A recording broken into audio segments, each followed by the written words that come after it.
Choisis la pilule bleue et tout s'arrête.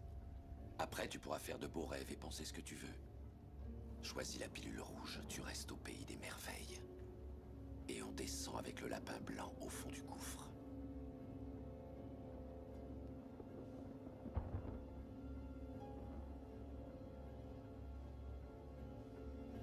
N'oublie pas, je ne t'offre que la vérité, rien de plus.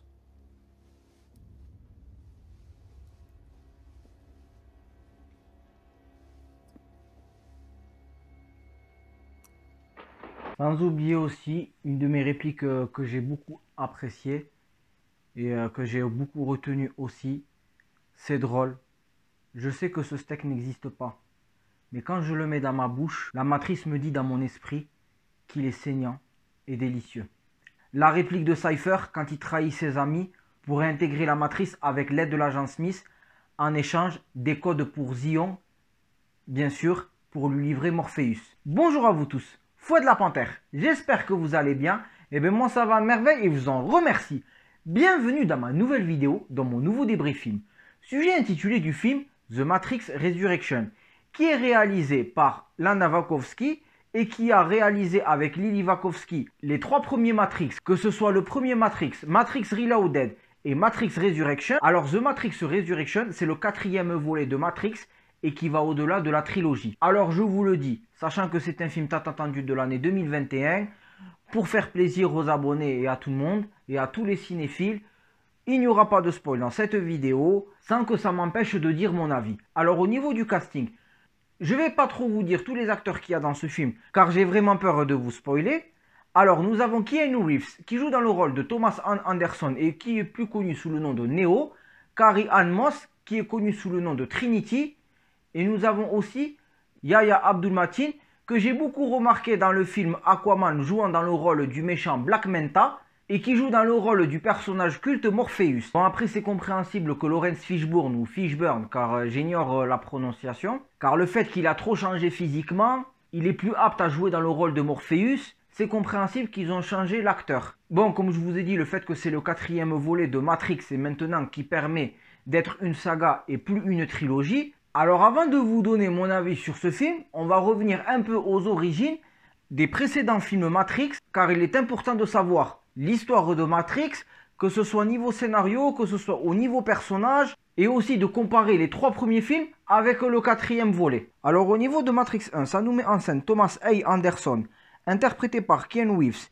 connu sous le surnom de Neo, qui est un jeune informaticien connu dans le monde du hacking sous le pseudonyme de Neo, et contacté via son ordinateur parce qu'il pense être un groupe de hackers. Ils lui font découvrir que le monde dans lequel il vit n'est qu'un monde virtuel, appelé la Matrice, dans lequel les êtres humains sont gardés inconsciemment sous contrôle. Morpheus, le capitaine du Nebuzar, contacte Neo et pense que celui-ci est l'élu qui peut libérer les êtres humains du joug des machines et prendre le contrôle de la Matrice. Bien sûr, Neo a comme ennemi principal, hormis les sentinelles, aussi l'agent Smith. En parlant de l'agent Smith, lui aussi il déteste la Matrice et il veut la quitter. Pour ce faire, il désire capturer Morpheus afin entre autres accéder à Sion, cité humaine souterraine qui échappe toujours au contrôle des machines. Alors au niveau de Matrix 1, alors dans ce film on a eu le droit à des scènes d'action, des scènes d'arts martiaux, le fait qu'il est convaincu par Morpheus que ce n'est pas un monde réel, c'est carrément un monde virtuel où les humains sont vraiment sous contrôle. Après ensuite, dans Matrix Reloaded, qui est la suite directe du premier Matrix, dont on raconte les circonstances, comment l'agent Smith a réussi à réapparaître, et même il est reconnaissant envers Neo, mais sachant que l'agent Smith ne travaille plus avec d'autres agents, comme dans le premier Matrix, il veut carrément que tous les agents soient comme lui, et par conséquent, il y a plusieurs agents Smith. Alors aussi, dans Matrix Reloaded, on a eu le droit aussi à des scènes d'arts martiaux. On a eu par exemple un personnage que j'ai tant admiré dans Matrix Reloaded et il apparaît aussi dans Matrix Revolution. Le personnage Séraphin interprété par Colin Chou. Celui-là il a pour but de tester les personnes vivantes du monde réel en les provoquant en duel via des scènes d'arts martiaux. Alors pour rappel et pour ceux qui ne savent pas, Matrix Reloaded et Matrix Revolution sont sortis carrément la même année. Oui, vous l'avez bien entendu. Matrix Résurrection est carrément la suite directe, sachant que ces 2 films qui sont sortis en même temps, dans Matrix Reloaded, on a pu bénéficier d'une sorte d'imposte générique. Pourtant, c'est vrai, c'est pas du Marvel. Mais hormis Matrix Reloaded et Matrix Resurrection, Il y a eu aussi un jeu vidéo, et bien sûr, qui respecte l'histoire et qui est en lien avec la trilogie de Matrix, c'est Enter the Matrix. Et les événements se passent en même temps que Matrix Reloaded, et il y a des choses qui se passent un peu avant Matrix Reloaded, car quand on joue au jeu, on a des scènes cinématiques et on voit des personnages secondaires et des figurants qu'on a pu voir dans Matrix Reloaded dans des scènes cinématiques dans Enter the Matrix, et ça nous met en scène des membres de l'équipage Osiris, Niobe et Ghost. Bien sûr, on peut voir Trinity, mais malheureusement, on ne peut pas voir Neo. Après, en parlant de jeux vidéo de Matrix, je n'ai pas pu faire le jeu Matrix Pace of Neo. Il y a eu aussi un animé qui s'appelle Animatrix. Malheureusement, je vais en étonner plus d'un. Je ne l'ai pas vu. Mais après, si vous me le conseillez, n'hésitez pas à le dire dans l'espace commentaire. Et dans Matrix Révolution, qui est la suite directe de Matrix Reloaded, ça nous met plus dans le décor du monde réel, la guerre entre les humains et les sentinelles. Et malheureusement, dans ce film, la matrice n'a pas assez d'importance. Car oui, sachant qu'elle est contrôlée par l'agent Smith, le fait que l'agent Smith s'est multiplié, il a fallu qu'il capture Séraphin, la jeune Sati. Après ensuite, l'agent Smith était si proche du but de transformer l'oracle en agent Smith. Maintenant, je vais vous dire mon avis sur le film The Matrix Resurrection. Alors en général, un film qui obtient une suite plus de 10 ans après, plus de 20 ans après, sachant que le premier Matrix est sorti en 1999, Reloaded et Resurrection sont sortis en 2003 la même année, et The Matrix Resurrection est sorti entre 15 ans et 20 ans après, moi le fait qu'ils avaient annoncé Matrix 4, je me suis dit qu'il y a de fortes chances que ça va foirer le classique. Alors, moi le fait quand le film je l'ai vu, il y a beaucoup de choses qui sont en lien dans les 3 premiers Matrix. Je ne vais pas vous expliquer trop de détails, parce que sinon je risque de vous spoiler. Parce que moi après j'ai vu qu'ils ont mis des scènes de Matrix 1, un peu de Matrix 2 et de Matrix Revolution. Parce que moi quand même je me suis dit mais oh mais là on a l'impression que c'est répétitif, c'est pas original. Même vous l'avez vu dans la bande annonce. Comme par exemple Morpheus quand il envoie un message en disant de suivre le lapin blanc à Neo. Quand il y a une équipe qui demande à Neo de venir en soirée.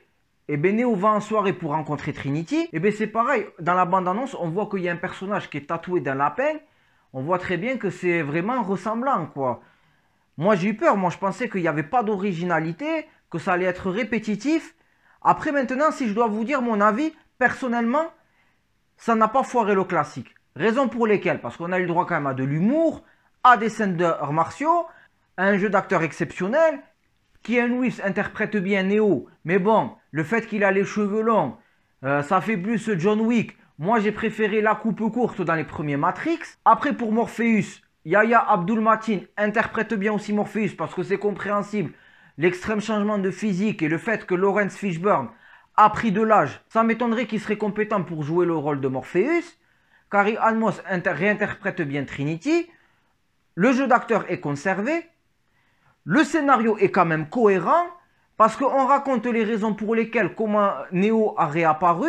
Parce que c'est vrai que dans Matrix Resurrection, quand il propose un pacte avec les sentinelles, de détruire l'agent Smith et tout, et le fait qu'il se laisse faire, qu'il se laisse transformer par l'agent Smith à la scène de combat final, quand l'agent Smith demande est-ce que c'est fini, et ensuite, Neo transformé en agent Smith, il hausse la tête en lui montrant que oui, que c'est terminé, et bien ça y est, l'agent Smith se meurt, le fait que Neo est pris par les sentinelles, après on nous explique comment ils ont réapparu, le scénario a été cohérent. Si je devrais vous conseiller ce film, allez-y le voir.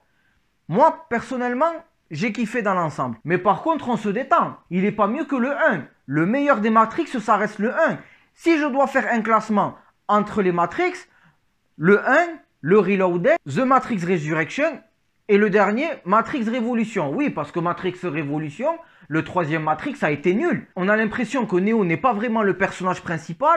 Ce qu'il y a le plus dans le film, c'est la guerre entre les humains et les sentinelles. La Matrix n'a pas aussi trop d'importance. Parce que moi, si je dois choisir entre The Matrix Resurrection et Matrix Révolution, je choisirais le quatrième Matrix.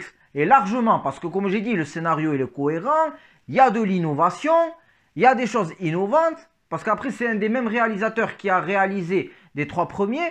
Après, c'est vrai que ça veut rien dire. Parce que Sylvester Stallone, Arnold Schwarzenegger ont foiré leur propre classique.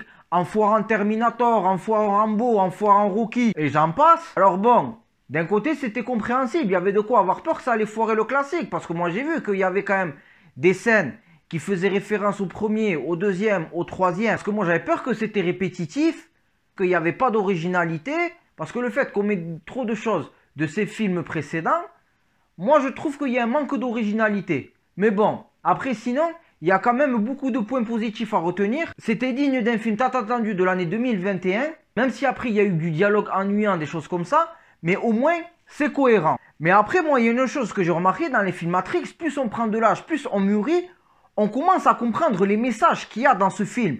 Et même dans le dernier Matrix, on nous fait aussi éclaircir les choses.